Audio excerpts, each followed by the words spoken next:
Palabra Suelta.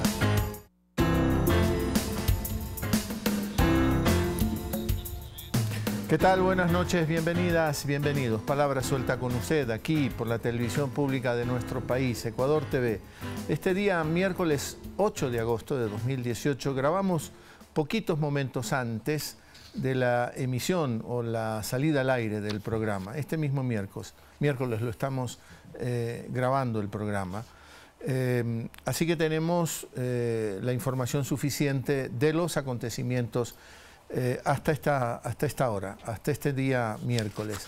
A la hora que lo estamos grabando se supone que las cosas se tranquilizan porque bajamos la guardia, dejamos descansar nuestras armas y probablemente nos volvemos un poco más pacíficos. Y quizá es el momento para conversar un poco, para aceptar el disenso, para aceptar las diferencias, para dialogar y para confrontarnos, pero con lealtad y con inteligencia. Este es el juego que intentamos hacer en Palabra Suelta. Dos economistas están ahora con nosotros. Les agradezco por haber aceptado la invitación y espero que no haya muchos conflictos, ¿no? con dos economistas, o quizá a veces es más conflictivo tener abogados en una misma mesa. Vamos a hablar de la economía de nuestro país porque otro tema, o mejor dicho, otra vez el mismo tema ha aflorado en la sociedad ecuatoriana, la cuestión de los subsidios.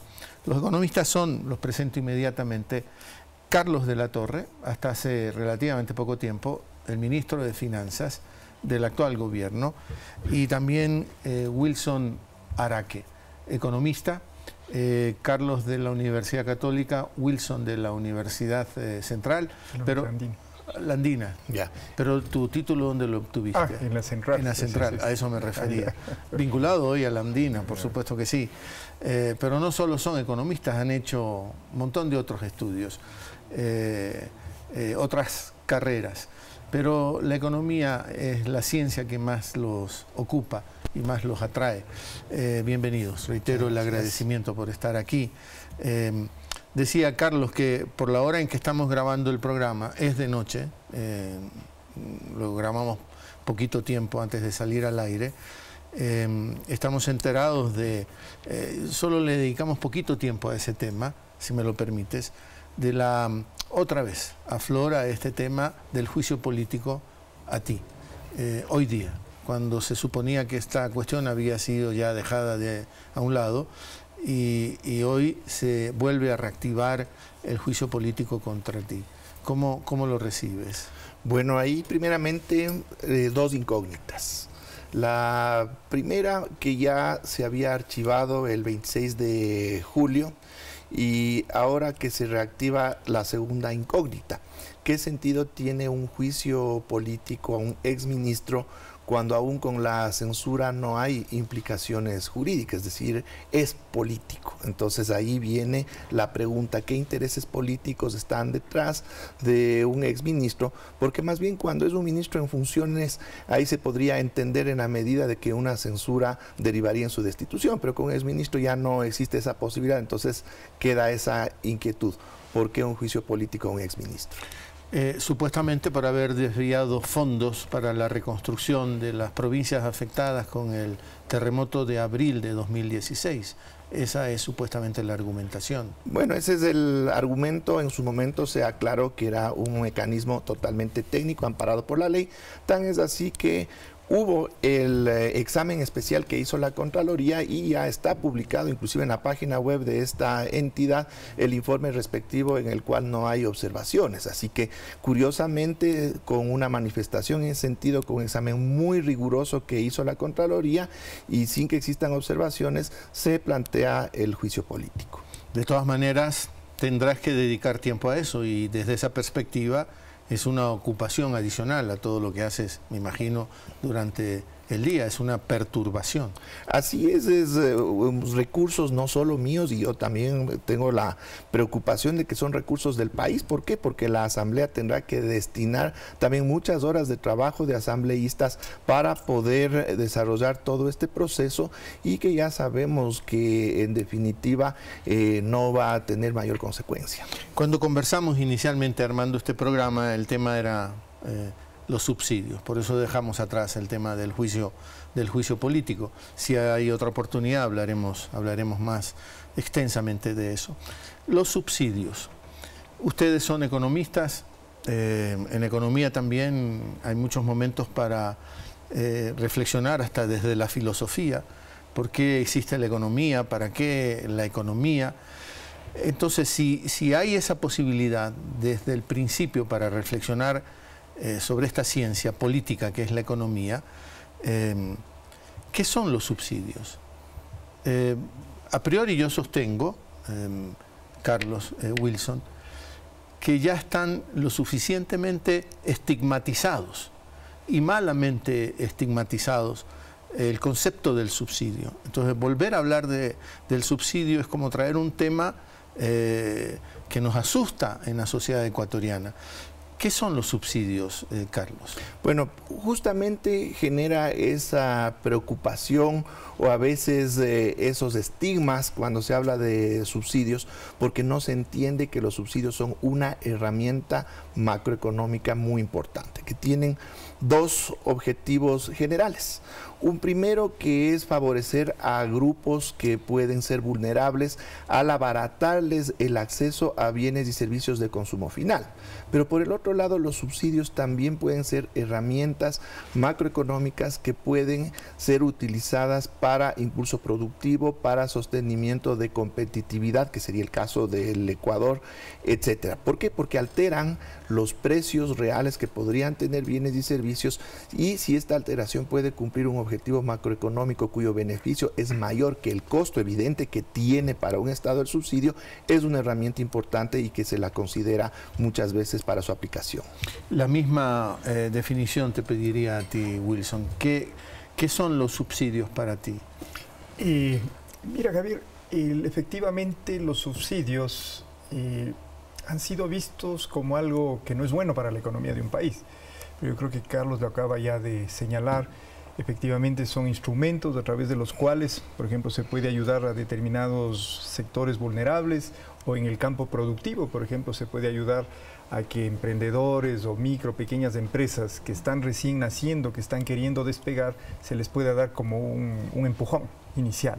O sea, si uno revisa la historia de la industria, por ejemplo, de los países asiáticos, una buena parte del milagro de los tigres asiáticos, que en su momento se los denominó, estuvo basado en los subsidios que entregaron desde el lado estatal hacia esas pequeñas empresas.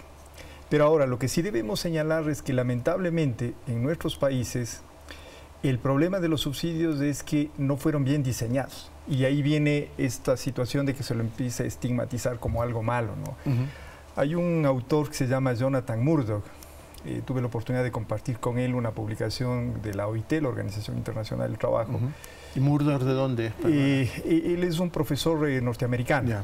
Y precisamente él, en esa publicación que hablábamos sobre políticas públicas, tiene un capítulo que titula Subsidios inteligentes, ¿no? Y es interesante, inclusive a mis alumnos les hago leer este capítulo de los subsidios inteligentes, en donde él dice, bueno, los subsidios de por sí no son buenos ni malos. Depende de cómo se los diseñe, de cómo se los implemente, de cómo se los evalúe. Por ejemplo, él es muy claro y dice, claro, un subsidio bien diseñado, primero tiene un objetivo específico para el cual se lo crea el subsidio. Segundo, hay un ejercicio muy bien detallado de la focalización, es decir, ¿a quién debe llegar? ¿A quién debe llegar el subsidio? Y no caer en esos subsidios generales que muchas veces los gobiernos de turno, por no querer retirar el subsidio cuando lo creó quizá un gobernante anterior, y no lo eliminan por el costo político que significa. Entonces no lo dejan que sea genérico, porque no hubo desde un inicio un buen ejercicio de focalización. Y tercero, que plantea Murdoch, es que los subsidios deben tener, dependiendo, y ahí viene primero el objetivo, ¿no? Dependiendo para qué se crearon un tiempo de vida, es decir, no pueden ser eternos, sino que deben tener una temporalidad. Por ejemplo, si hablamos de subsidios que pueden servir para impulsar determinado sector productivo de un país, se puede determinar un determinado plazo y en ese plazo entregar esos subsidios hasta cuando esas empresas de ese sector empiece a dinamizarse y con eso puedan salir adelante, ¿no? Ahora, Carlos, yo puedo hacer una relación, puedo hacer una imbricación entre subsidio e inequidad. Con esto lo que quiero decir es que, socialmente hablando, en un conjunto como el ecuatoriano, terriblemente inequitativo, casi como es toda la región de América Latina, Naciones Unidas señala, no es la región más pobre de este planeta, América Latina, pero sí la más inequitativa. Y Ecuador está en América Latina y Ecuador aporta esas inequidades con su propia visión de organizarse socialmente. Esas inequidades convocan a subsidios, no sé si me explico en el planteamiento que estoy queriendo hacer. Para eliminar subsidios en una sociedad como la ecuatoriana, tal vez quiero explicarme mejor, ¿no habría que empezar por eliminar inequidades? Bueno, efectivamente, el subsidio también puede ser una herramienta para establecer mecanismos de redistribución. Eso es clarísimo en el concepto, en la teoría. Ya. Y claro, si es que las inequidades pueden resolverse desde diversas otras aristas, desde diversos otros mecanismos, ya, evidentemente no se requerirían ya esos subsidios que tienen el carácter redistributivo. Pero no solo tienen carácter redistributivo, pueden haber subsidios para otros objetivos. Pero ahora también hay un elemento que es muy importante, que ya Wilson lo ha mencionado, es el tema de lo político. Si bien los subsidios ya en la realidad, en el caso ecuatoriano, nacieron y fueron evolucionando de cierta manera, siempre detrás hay un factor político como en toda acción económica, porque la técnica nos puede decir una cosa, pero la viabilización de una acción económica siempre termina pasando por lo político, y lo político es lo que permite o no permite que esa acción económica se desarrolle o en qué términos se desarrolla. Y en el caso de los subsidios a los combustibles en el Ecuador particularmente, vemos que el efecto redistributivo no está operando adecuadamente, y quizás eso es lo que sí puede estigmatizar estos subsidios. Ese es el costo, el gran costo que tienen los subsidios. ¿Por qué? Porque todos conocemos que el gas que está subsidiado y se supone que es para cocinar, se lo utiliza muchas veces para calentar piscinas en residencias lujosas. La misma gasolina se utiliza muchas veces para automóviles de lujo de alta cilindrada y no solo para un transporte que podríamos decir que es convencional del ciudadano común. Entonces, desde esa perspectiva se pierde el elemento redistributivo. Pero ahí viene también la otra pregunta. Una eliminación de los subsidios o una reducción dramática, si bien corrige estas distorsiones que se dan, además de que hay un costo político muy grande, ¿qué efectos negativos pueden generar a la economía, entendiendo que la economía es un sistema y los subsidios están afectando multidimensionalmente a la operación del sistema económico? Entonces ahí viene el costo-beneficio. De pronto puede ser preferible mantener todavía un tiempo, porque también la temporalidad es importante para retirar los subsidios o ajustarlos o focalizarlos. De pronto el costo que implica estas ineficiencias de la aplicación del subsidio justifica los beneficios en términos de no alterar estructuras económicas que, de afectarse, podrían tener una incidencia macroeconómica muy negativa. Podría yo inferir de las palabras de Carlos Wilson que también habría una relación entre subsidio y especulación. Yo elimino los subsidios y también voy a disparar un fenómeno especulativo en cualquier sociedad que ésta sea. Y yo coincido con Carlos cuando él introduce la variable tiempo, ¿no? Siempre la variable tiempo, espacio ayuda mucho a explicarlo, las diferentes situaciones que se presentan en la vida de la sociedad. En el tema del tiempo, yo creo que en el momento en que esté el país hay que ser muy tinosos en el tema de retirar los subsidios. O sea, yo creo que todos coincidimos en que tal como se han venido gestionando los subsidios en el país, no ha sido lo mejor, ¿no? O sea, sabemos de que el subsidio, ya Carlos señaló, a los combustibles, en donde están las gasolinas, está el gas, etcétera, llega al que es y al que no es, ¿no? O sea, yo creo que en eso lo tenemos claro. Pero creo que en términos de la variable de la temporalidad, efectivamente yo creo que esto quizá es algo que se debió haber hecho cuando la economía estaba funcionando bien, es decir, cuando todos teníamos recursos, la gente estaba contenta y demás, y de pronto ahí de a poco lo íbamos retirando, la gente no sentía. Pero ahora no, o sea, la cosa se vuelve un poco más difícil, por eso tiene que ser muy tinosa la propuesta, porque considero, y ese es un criterio personal mío, que el retirar los subsidios desde el punto de vista económico pueden ser altamente inflacionarios. ¿Por qué razón? Le acaban de entregar el Premio Nobel de Economía en el último año a un economista que hace una propuesta sobre el comportamiento de los agentes económicos, sobre todo de los inversionistas, a base de las percepciones. Es decir, él hace un análisis de la economía desde la psicología. Entonces acá será el pretexto de que si se sube, en este caso se retiran los subsidios a los combustibles, todavía está hacia qué ámbito se lo va a hacer, pero eso generará de que de pronto la persona que tiene el restaurante diga, no, es que ya subió el combustible, le afecta o no le afecta, y sube un poco. Después la otra persona sube otro poco y eso se va generando como un encadenamiento. Además no hacemos el cálculo de cuál es el impacto, por ejemplo, de la subida en centavos o de un galón de gasolina súper. Si me subieron 5%, 10%, 15% la gasolina, el dueño del restaurante sube directamente 15% sus precios de lo que él vende, y eso es terriblemente injusto. Y claro, o sea, y es ese efecto psicológico, o sea, puede ser que la súper al señor del restaurante no le afecte, para pero nada. ya le genera el pretexto, ¿no? Claro. O si se sube igual en algún otro tipo de combustible, también va a generar ese. Entonces, desde el punto de vista económico pueden ser altamente inflacionarios, y desde el punto de vista político, que ya lo introdujo igual esa variable, Carlos, pueden ser, que yo los llamo altamente incendiarios. Incendiarios en el sentido que también será el pretexto para quizá empiecen a haber manifestaciones. No olvidemos el caso de Bolivia, ¿no? En el año 2011, si no me equivoco, que inclusive... Economía muy próspera, en crecimiento, variables macroeconómicas súper sanas en Bolivia. Y con un capital político de Evo Morales muy alto. No le duró ni 3 días. Que me acuerdo ahí, yo escribía un artículo que le titulaba El gasolinazo boliviano, donde en definitiva, a pesar de tener todas esas variables, como tú bien señalas, Javier, y con ese capital político tan grande de Evo Morales, que no duró 3 días y él tuvo que irse para atrás. Por el tema, por eso es que digo, por eso es que tiene que la propuesta ser muy bien planificada.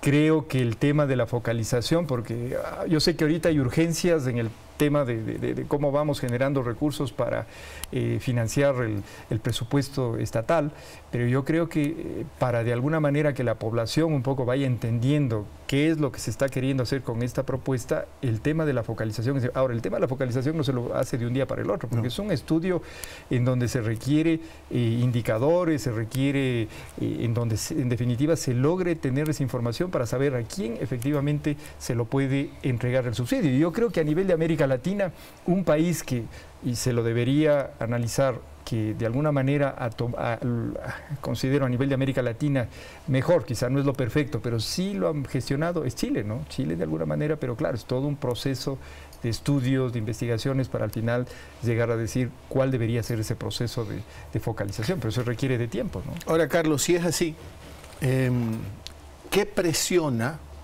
a un gobierno para entrar en este tema? Uno podría especular y la primera respuesta sería, que también puede ser un poco perversa, ¿no? El Fondo Monetario Internacional, que también terriblemente estigmatizado desde el punto de vista social. ¿Qué presiona para que un gobierno esté estudiando la posibilidad de eliminar los subsidios? Aparte de ya la variable que ha planteado Wilson, ¿no? No encajan las cuentas, hay que buscar recursos de algún lado, tengo que tener equilibrios, pero aparte de eso, ¿qué presiona a un gobierno para que tome una decisión así? Ya, bueno, con información de primera mano, no creería todavía que esto tiene que ver con un programa de ajuste del Fondo Monetario, porque eso sería anticiparse a una carta de intención que no se la ha firmado y que no sabemos qué se establecería ahí. Yo lo que creo es que ya las autoridades están entrando en un poco de desesperación porque hay algunas complicaciones en el manejo fiscal. Definitivamente se necesita recursos. ¿Por qué? Porque el gobierno tiene compromisos que los debe ir cumpliendo y dentro de esos compromisos existen asignaciones principalmente para lo que es inversión pública que de no realizarse simplemente le estarían parando a la economía. Entonces ya se están buscando mecanismos extremos para poder corregir un problema fiscal cuando se les han cerrado las puertas del financiamiento externo. También se le estigmatiza a la deuda como algo negativo, pero resulta que todos los gobiernos y los estados del mundo tienen deuda y requieren de esa deuda ya como un elemento intrínseco a su operación para poder ir generando desarrollo económico en los países. Además, ustedes técnicamente manejan unos porcentajes que son absolutamente manejables, aunque sea redundante, y todo el mundo sabe que si esos porcentajes son los adecuados, no pasa nada en la economía. Exactamente, y se puede manejar deudas que son sostenibles en el largo plazo sin ningún problema. Pero ¿qué es lo que pasó en los últimos meses? Justamente esa discusión política alrededor del techo del endeudamiento ha provocado señales muy negativas a nivel internacional y eso ha provocado que el riesgo país suba notablemente. Recordemos que el riesgo país durante mi gestión llegó a ubicarse en menos de 400 puntos. ¿Qué significa eso? Que nosotros teníamos acceso a recursos en el exterior a tasas bastante más bajas que las que había tenido el país en años anteriores. De hecho, la última colocación de bonos que estuvo a mi cargo, que fue de 3.000 millones de dólares, y esos los recursos que ahora les quedó en la caja fiscal y que se han ido gastando, lo hicimos a 10 años plazo a una tasa de 7,85%, cuando las colocaciones anteriores estaban en tasas superiores al 10% y a 6 años plazo. ¿Por qué? Porque se necesita de ese financiamiento. Y ahora con toda esta situación de la deuda, esa discusión interna, esas malas señales, inclusive desde los organismos internacionales evalúan el programa económico del país y si este no es consistente, no importa si es proempresarial, si es progresista, si es que no tiene consistencia, especialmente en la parte fiscal. Entonces, eso implica que a nivel internacional se generen alertas y se cierren las puertas del financiamiento. El Ecuador en este momento no puede acceder a financiamiento barato y eso obliga ya a buscar otras alternativas, como decía, más extremas para poder corregir en el corto plazo un problema de la caja fiscal. ¿A cuánto está el precio del petróleo? El precio del petróleo para el Ecuador, sí, debe exacto. estar ya cercano a los $70 y eso también es paradójico. Con precio del petróleo tan alto, estar en una situación que sería más bien comprensible con precios muy bajos. Correcto. $70 podría mandar el mensaje de que no deberíamos de tener problemas por financiación. Exactamente, ¿no? Pero por las inconsistencias en el conjunto de medidas que se han anunciado y que muchas de ellas ya están en la ley de fomento productivo, entonces eso no nos ayuda a dar buenas señales a nivel internacional. Wilson Araque también con nosotros, vinculado a la Universidad Andina, lo digo bien ahora, Wilson. Ecuador no es Argentina, en Argentina también están en un lío enorme, porque ahí sí hay una carta de intenciones, ahí sí está el Fondo Monetario Internacional, ahí sí se han impuesto estos famosos programas de ajuste, los argentinos llaman los tarifazos, y han venido subiendo el precio de la energía eléctrica, de casi todos los servicios. Ya nos advierte Carlos que no hemos hecho eso nosotros con el Fondo Monetario Internacional. No estamos dispuestos, en el corto plazo por lo menos, a firmar una carta de intención y someternos a la vigilancia y a los rigores del Fondo Monetario Internacional. ¿Eso lo ves tú distante? ¿El Fondo Monetario Internacional, según tus cálculos, tu visión, está lejos del Ecuador? Bueno, yo creo que sobre todo el equipo económico actual más bien ha mostrado cierta apertura, ¿no?, a acercarse. Sí, porque ya ha venido. Claro, sí. ya una misión que evaluó Yo creo que hay un acercamiento todavía, como lo señala Carlos, no es que se ha firmado una carta y demás, pero hay un acercamiento. No sé si es que en conversaciones preliminares ya de alguna manera se toparon algunos puntos, por ejemplo, este mismo tema que se está hablando de los subsidios. Pero yo creo que pensando en cuanto, por ejemplo, Carlos topaba este punto tan importante como es la inversión pública. O sea, tenemos claro que ya con recursos propios del Estado no vamos a poder seguir financiando esa inversión pública, pero ahí inclusive se ha hablado mucho de las alianzas público-privados, de atraer a inversionistas, sean nacionales o internacionales, pero yo creo que ahí pensando de manera sistémica, los inversionistas vendrán siempre y cuando en el país empiecen a haber ciertas señales, sobre todo también, no solamente es por un lado, por ejemplo, la parte, por ejemplo, del déficit fiscal, del endeudamiento, claro, lo toman en cuenta, pero también un inversionista, mire, lo primero, cuando uno conversa con personas relacionadas a empresas dedicadas justamente a colocar recursos de inversionistas de otros países, lo primero que hacen es enviar a equipos de abogados. Y estos abogados lo que básicamente hacen es analizar cuáles son las reglas del juego que están vigentes en esos países, cuál es esa tramitología que deben someterse esos inversionistas, qué tan sólido es ese marco institucional que existe en ese país. Pero adicionalmente, Wilson, yo te preguntaría, ¿y cuáles son los sectores ecuatorianos que podrían ser atractivos para la inversión extranjera?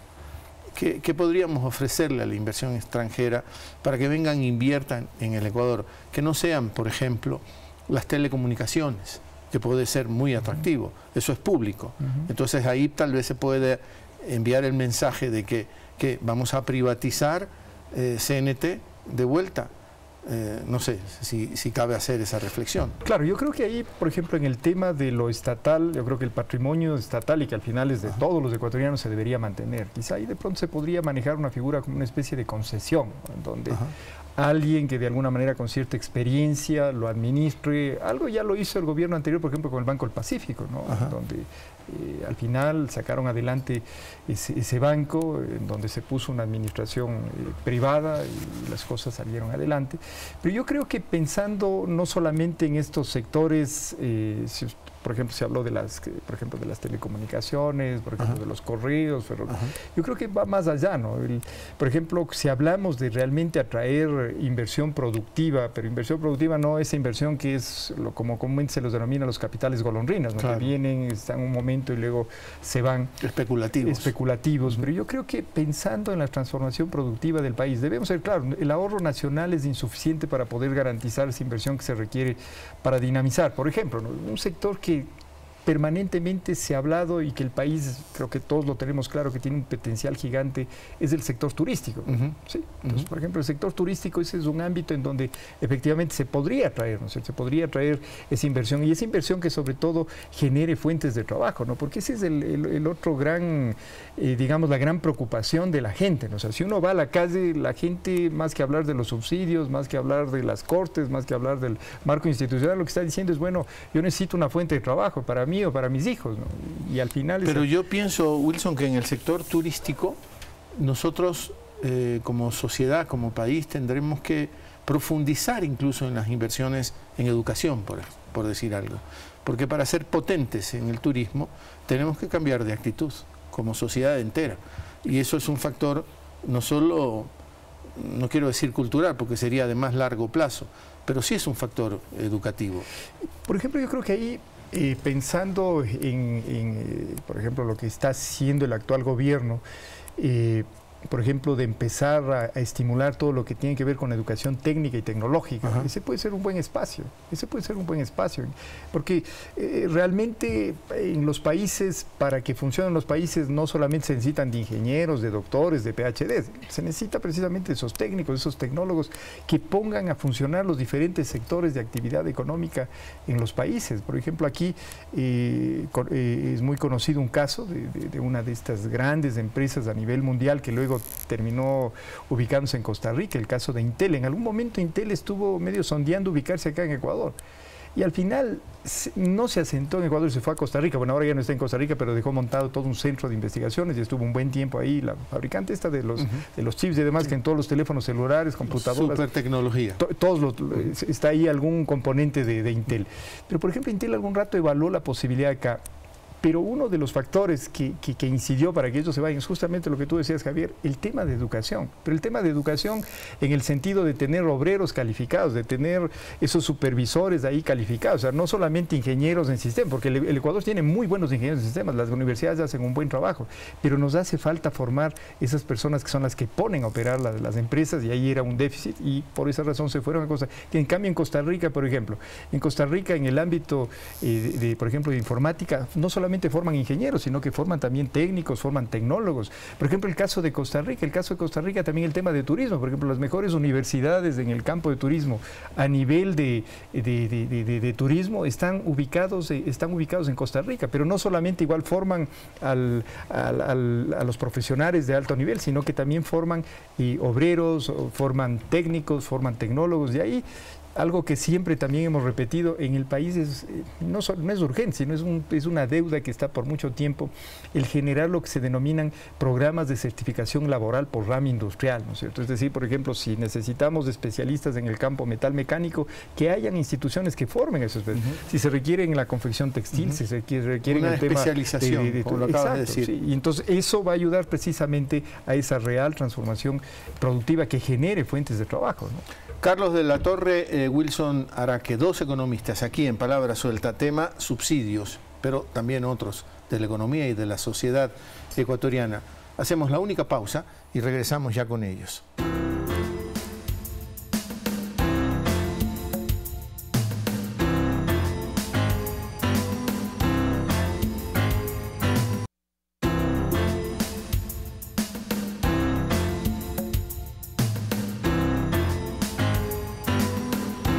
Estamos de vuelta con Palabra Suelta, conversando esta noche con dos economistas, Carlos de la Torre, Wilson Araque, sobre el tema de la economía en Ecuador en general, pero particularmente el de los subsidios. Carlos, Wilson ha hablado de las condiciones que una sociedad en general ofrece, por ejemplo, para la inversión. El caso de Intel, que vinieron, auscultaron, faltó el factor, la variable educación no era tan buena en Ecuador, e Intel prefirió irse a Costa Rica. En el caso ecuatoriano, nosotros tendemos a ofrecer como una ventaja comparativa para la inversión la mano de obra barata.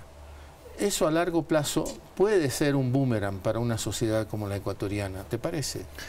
Claro que sí. El tema de la mano de obra barata como un fundamento para la inversión tiene algunas peculiaridades en el sentido de que puede estar condenándole a esa economía a que no pueda desarrollarse en virtud de que va a mantener el nivel de los salarios bajos, y eso implica que su demanda agregada no va a crecer, especialmente la demanda que consume producción nacional.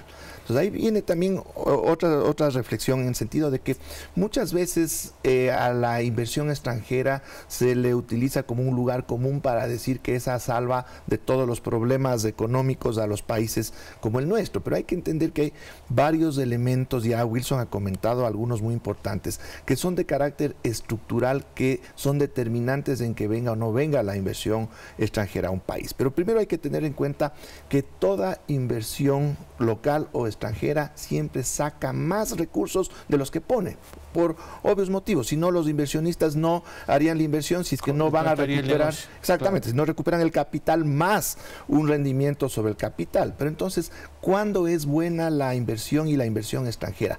Cuando genera dinámicas productivas en la economía, y estas dinámicas están articuladas a través de encadenamientos con producción nacional.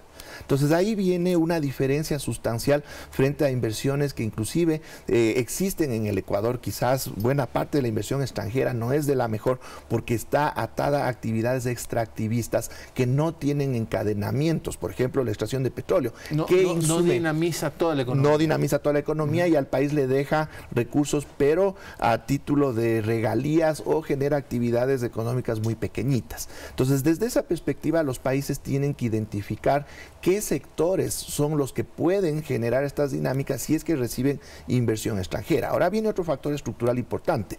La inversión extranjera se ubica donde encuentra economías de escala y escalas de producción que le permitan ser rentable. Entonces, no todos los productos pueden encajar en una economía como la ecuatoriana, que tiene una demanda bastante pequeña frente a otros países. Por ejemplo, una industria automotriz verdadera, no de ensamblaje, no se instalaría en el Ecuador. ¿Por qué? Porque tendría que fabricar más autos que todos los que se demandan en el Ecuador y ahora tendría el problema de ver a quién exporta.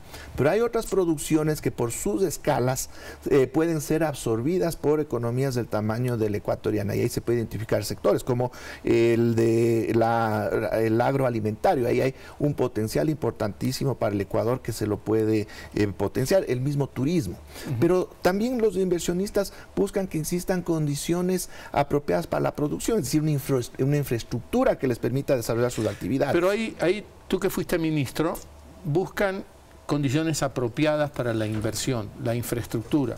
Ecuador soñó que, por ejemplo, haciendo estas enormes inversiones en energía eléctrica, las centrales hidroeléctricas, nuestra ventaja comparativa podía ser decirle a un inversor: oiga, en tales países, yo me voy a inventar las cifras, no soy técnico en eso, cuesta 15 centavos de dólar el kilovatio hora. Yo se lo doy a usted a 5 centavos. Venga, instálese acá, porque la energía va a ser más barata para usted. Entonces, es distinto esa ventaja comparativa que la de la mano de obra barata. Exactamente, y es una ventaja comparativa que tiene otras connotaciones. ¿Por qué? Porque es una ventaja comparativa que permite otro tipo también de inversión y otro tipo de industrias. Y eso se lo puede trabajar aquí en el Ecuador. Ahora, ¿cuál es el error que se comete muchas veces cuando se quiere dar los incentivos a la inversión? Son las generalizaciones, y dentro de las generalizaciones pensar que al rebajarles los impuestos van a venir los inversionistas. No. Para poder atraer la inversión que le sirve al país hay que identificar los sectores, inclusive los productos y las ventajas que se les puede dar, inclusive en términos tributarios, tienen que ser muy focalizadas hacia los potenciales proveedores de esos recursos. No pueden ser generalizaciones. Inclusive no es una cuestión de una actitud pasiva, es decir, bajo los impuestos, genero estos incentivos, estas cosas, y la inversión va a venir automáticamente. No, hay que ir a buscar la inversión. Inclusive se debe negociar a nivel de empresas, ofreciéndoles ciertas ventajas, ciertas condiciones que les resulten atractivas para que se instalen en el país receptor. Entonces, eso es otro tipo de visión que está muy simplista, de aplicar mecanismos generales y sentarse a esperar que lleguen los inversionistas. Probablemente, si tú estás más seguro de lo que estás haciendo, puedes ser más agresivo en tu política. Quizá esa falta de agresividad desvela una cierta inseguridad en lo que estás haciendo. Bueno, y no solo eso, lo que está denotando es que el país no tiene una verdadera política productiva. ¿Por qué? Porque esta identificación de sectores, de estos esfuerzos por atraer inversiones, tiene que ser parte de una verdadera política productiva donde estén articulados muchos otros elementos, y respecto a esos elementos, la política macroeconómica y también una verdadera política comercial. Si es que solo nos preocupamos de la parte macroeconómica sin tener política comercial, el Ecuador no tiene política comercial. El Ecuador no tiene política productiva, entonces no podemos generar esos mecanismos también de confianza para los inversionistas, que sabrían que están poniendo sus recursos en un país que tiene bien claro hacia dónde va. Wilson, mencionaste el tema Intel en Costa Rica. No sé si lo seguiste, parece que sí, porque nos advertías que ya no está Intel en Costa Rica. Intel estuvo en Costa Rica, se fue de Costa Rica. ¿Hay algún dato, hay algún estudio que nos diga cuál fue la ventaja de Costa Rica de tener a Intel? Bueno, una de las principales ventajas, y justo hace poco estuvieron unos colegas de Costa Rica, es haber dejado este centro de investigaciones en ese campo, ¿no? Lo dejaron ahí montado. además, por supuesto, de toda la experiencia, la posibilidad, la transferencia también que se ha dado hacia técnicos nacionales que se involucraron. Hubo transferencia de tecnología. En ese sector. O sea, yo creo que de conocimiento. O sea, yo creo que eso es importante. Ahora un poco, y complementando con lo que acaba de señalar Carlos, en el sentido de que para que una inversión, por ejemplo, si es una inversión extranjera, o puede ser de nacionales, para que sea efectiva, precisamente hay que pensar en los encadenamientos productivos, o sea, cómo alrededor de ese sector, por ejemplo, se pueden también beneficiar micro, pequeñas, medianas empresas, por ejemplo. Y ahí quizá ahora que estamos hablando de subsidios... Tú que eres experto en el tema de las pymes. De las pymes. Sí. Por ejemplo, ahí, ahora que estamos hablando de subsidios, por ejemplo, ahí podría ser un buen subsidio inteligente. Ajá. Porque si esas empresas que estamos diciendo, bueno, vamos a desarrollar un encadenamiento productivo en donde hay una participación grande de micro, pequeñas, medianas empresas, de actores de la economía popular y solidaria, pero para ser proveedores de ese inversionista que de pronto va a desarrollar una actividad productiva en grande, requiere de esos proveedores que sean calificados y que podrían ser esas empresas nacionales. Esas empresas tienen que estar hay que generar capacidades en esas empresas. Entonces, para generar esas capacidades en esas empresas, ahí, por ejemplo, se podría canalizar algún tipo de subsidio, pero que sea temporal y muy condicionado. Decirle, mire, le vamos a ayudar, le vamos a decir, usted le vamos a ayudar a desarrollar sus capacidades.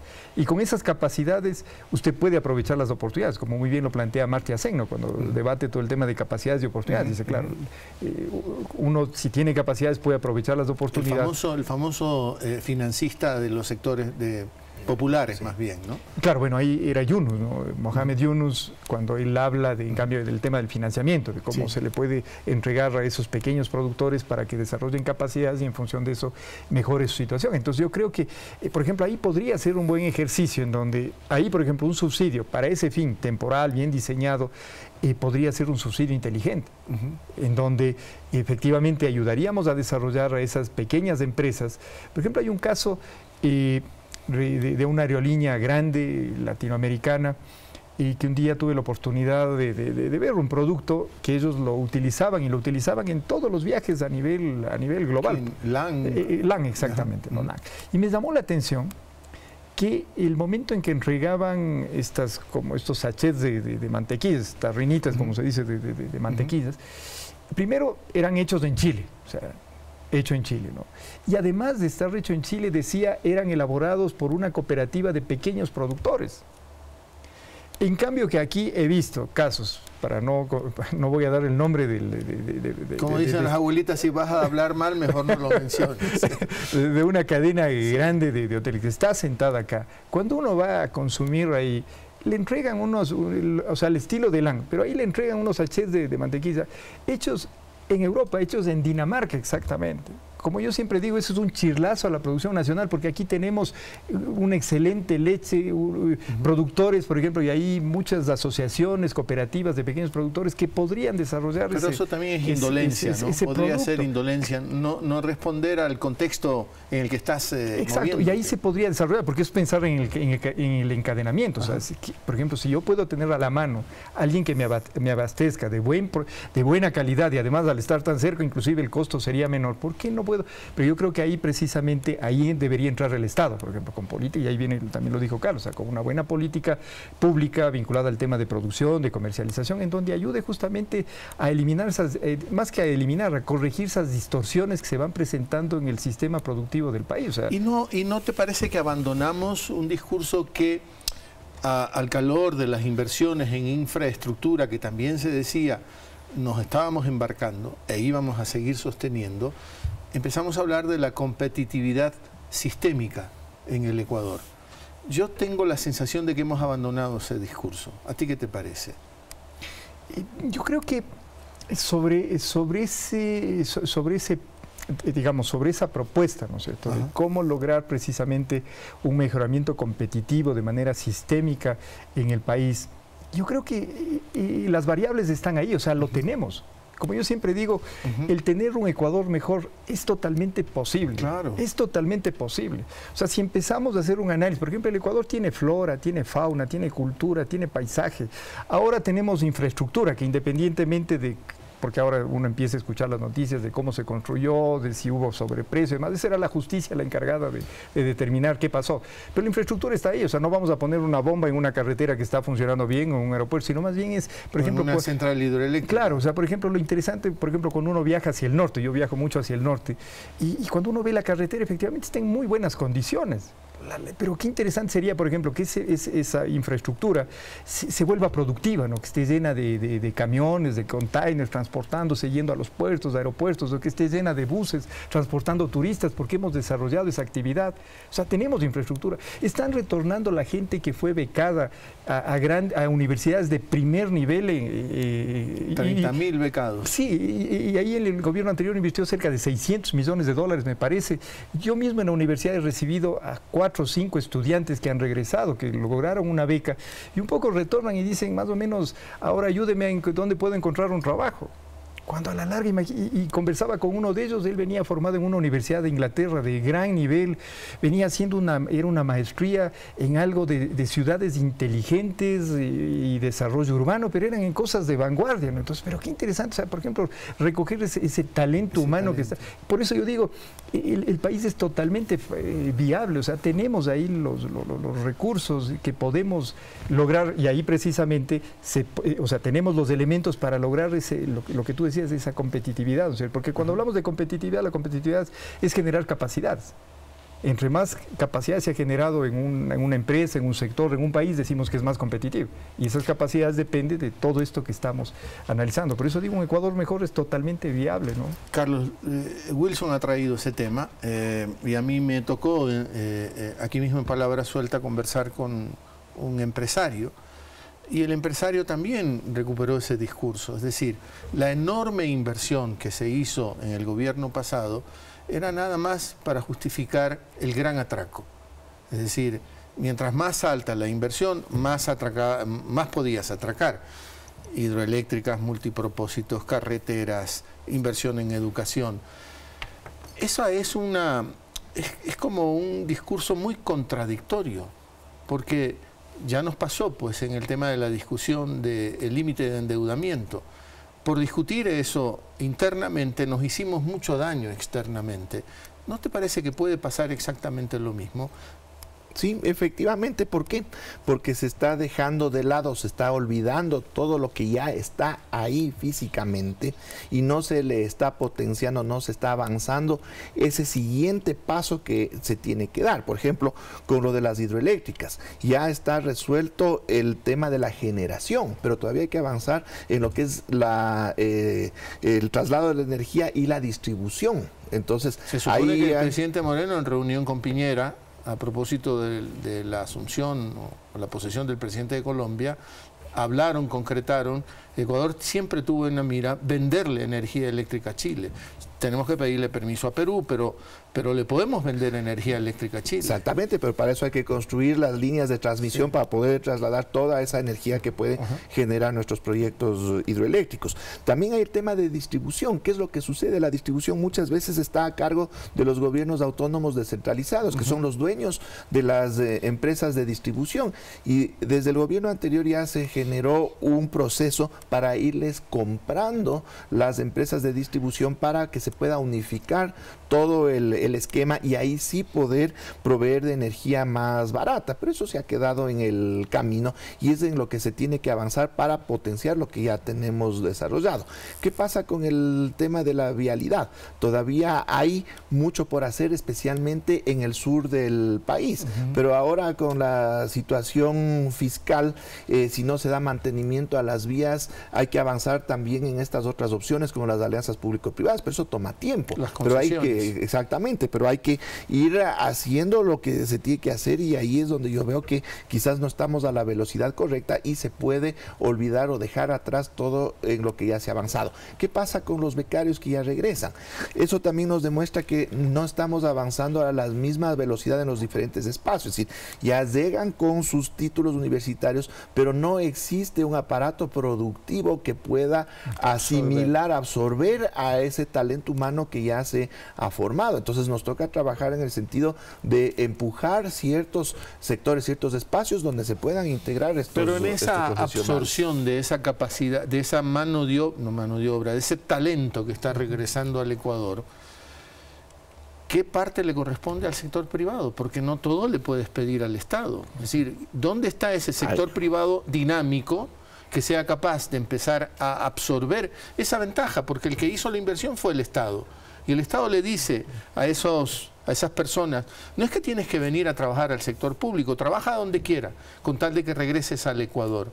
Entonces el sector privado debe tener también la capacidad de absorber por lo menos una parte de ese potencial humano, ¿no? Bueno, ahí es donde está el problema. No hay una política productiva. Hubo un intento en años anteriores de empujar ciertos espacios dentro de lo que se llamó el cambio de la matriz productiva, pero también es un tema estructural y podríamos hasta decir de mentalidad. Y dentro del problema estructural tenemos otros elementos que no se topan muchas veces. ¿Qué pasa con los recursos, con el financiamiento? Porque para el desarrollo empresarial se necesita financiamiento barato y del tema financiero y bancario no se ha topado nada, inclusive en los últimos meses en relación al debate frente a la nueva ley económica que ya está aprobada con sus vetos respectivos y no tenemos el tema financiero que nos pueda apoyar. No tenemos una bolsa de valores adecuada que nos permita canalizar recursos de privados hacia privados sin pasar por la banca. No tenemos un montón de elementos que pueden impulsar a ese sector privado para desarrollarse. Pero esa es una paradoja, ¿no? La cuestión del financiamiento, porque el sector en general, el sector bancario y financiero, ha crecido mucho en el Ecuador. Por lo menos han crecido mucho sus ganancias, ¿no? Así es, pero financiando consumo final y dentro de ese consumo final en gran medida unas importaciones que han crecido dramáticamente en los últimos meses. Wilson, algo macroeconómico, ¿no?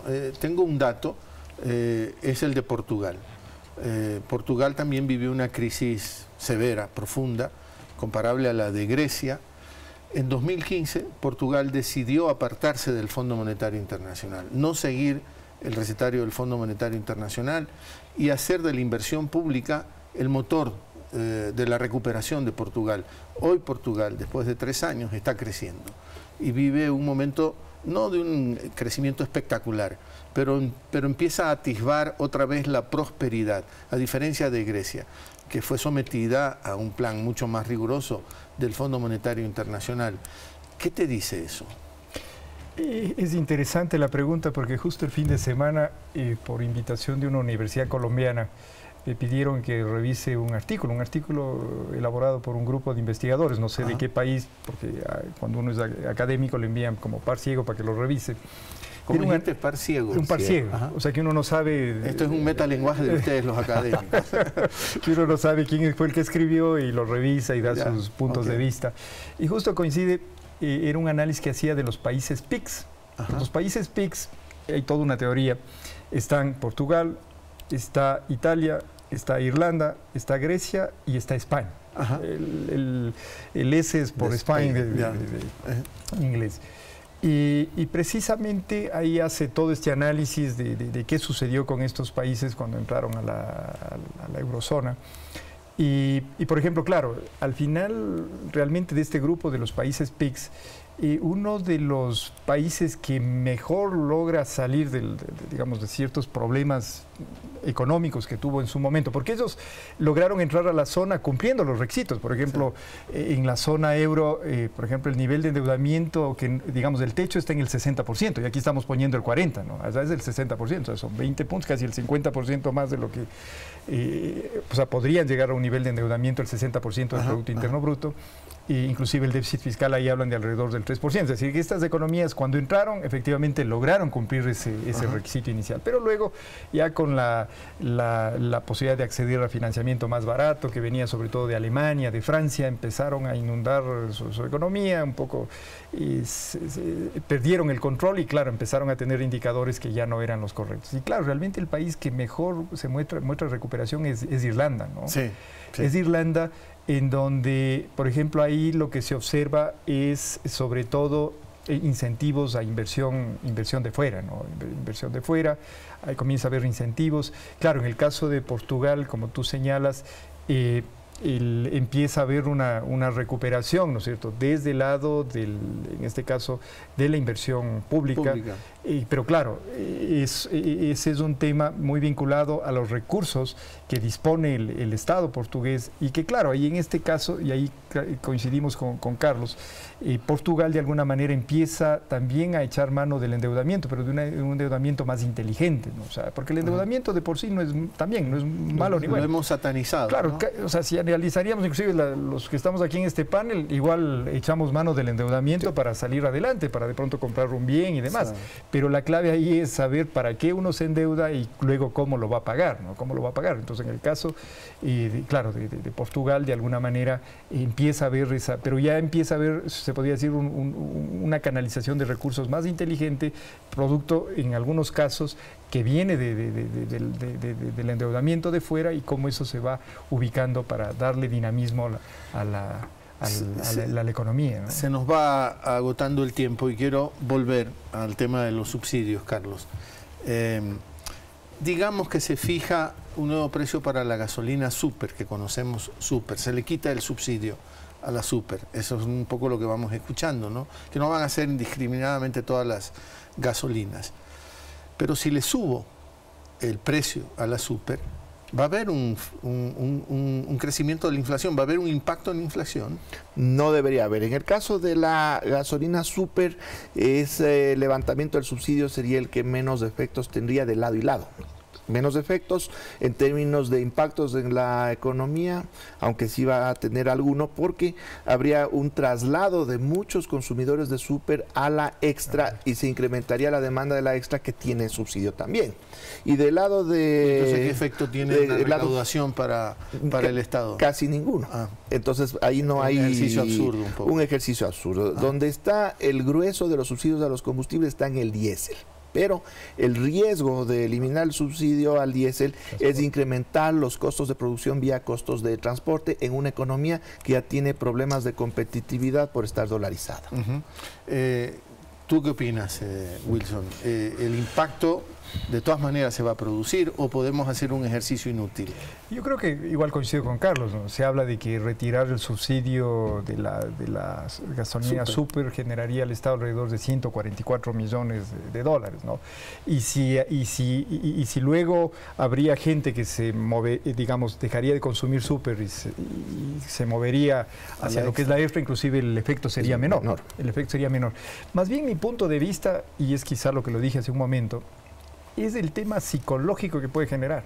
O sea, pero la economía es pura psicología. Sí. Ustedes deberían de estudiar psicología. Claro, es que Javier, el último premio Nobel que le acaban de otorgar la razón por que le entregan el premio Nobel es porque hace un análisis de la economía apalancado en la psicología. En la psicología, ¿no? Qué maravilla, ¿no? Entonces, en este caso, lo que podría generarse, o sea, porque estamos viendo de que al final el efecto en términos ya en números, en dólares, no va a ser tan grande, pero podríamos dejar el pretexto para que la gente, por eso es muy importante la explicación y la educación que se haga a la gente, o cómo va a ser el sistema de focalización de los subsidios, porque caso contrario va a ser el pretexto de que la gente va a decir, no, ya subieron la gasolina, y le afecta o no le afecta. Mi pan va a subir. Exacto. Mi pan va a subir. Y después, sube el pan y le afecta a todo el mundo. Claro. Igual de las empresas grandes, probablemente de las empresas grandes, muchos de los autos que quizá utilicen la gasolina dirán, bueno, esto ahora lo trasladamos y luego será el pretexto de decir, sí, subamos un poquito. Después se entera el que fabrica el pan y utiliza el aceite, la mantequilla o algo, dice, no, o sea, vamos a subir. Y después se puede generar por eso es muy importante la explicación que se haga de esto, que debe ser muy bien planificado y no como algo urgente que simplemente es recaudar recursos. Y si lo hacemos al apuro, podemos tener consecuencias que, como yo digo, o sea, y es mi criterio personal, el momento que se vayan retirando los subsidios y que no se haga de manera planificada pueden ser económicamente inflacionarios y políticamente incendiarios. Es bueno, ¿no? Hasta te sale rimando, ¿no?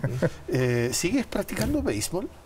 Bueno, yo practicaba el béisbol en el colegio. Sí, yo lo sé. Ya. Yo lo sé. Y bueno, con mis hijos algún momento ahí todavía tengo los guantes. Pero dices que no se jugaba béisbol en el Ecuador.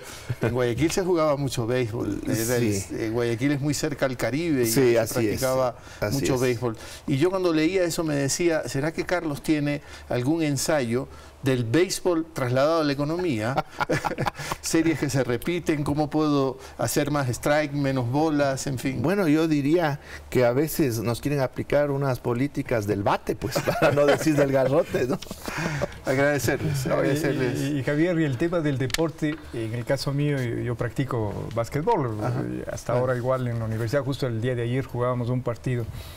Y es totalmente aplicable muchos de los principios de la economía, ¿no? Porque claro, hubo un momento en que al final nos reunimos 5, ¿no? Estábamos 5. Bueno, entonces tenían equipo completo. Claro, pero tuvimos que dividirnos. Entonces había un grupo de 3 y el otro el grupo de 2. O sea, uno diría que por el número ganaba el de 3 jugadores. No juegas cancha completa. No, o sea, media cancha, sí, pero el tema es que el equipo que estaba conformado por 3 jugadores perdió frente al que estaba con solamente 2 jugadores.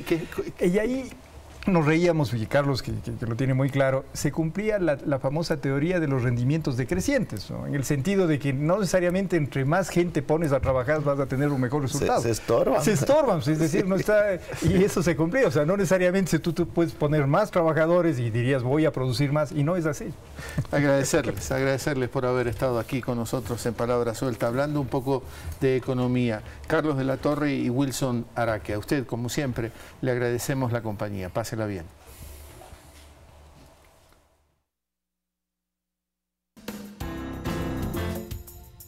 Palabra Suelta.